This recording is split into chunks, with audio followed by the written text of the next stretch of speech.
এই যে উটটা ঘাস খাইতেছে দেখেন, বাংলাদেশের ঘাস আর এই দেশের ঘাস কিন্তু অনেক পার্থক্য।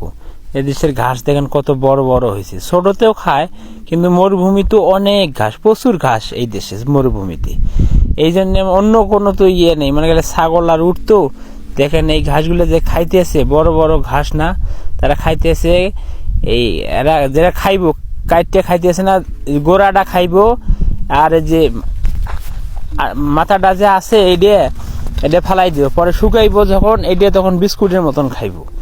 প্রচুর খায় এইগুলো ঘাস তারা। আর এইগুলো ঘাস মরুভূমিতে আছে বিধায় মানুষ কিন্তু উট পালে। আর এইগুলো ঘাস না থাকলে তাহলে উট পালা খুব কঠিন হইতো, হয়তো আল্লাহ রিজিক দিত কিন্তু একটু কঠিন হইতো আর কি। এই কারণে কথাটা বললাম, কেউ কিছু মনে করেন না। মরুভূমিতে কিন্তু ঘাসও প্রচুর ঘাস থাকে, আল্লাহর রহমত। এই মরুভূমিদের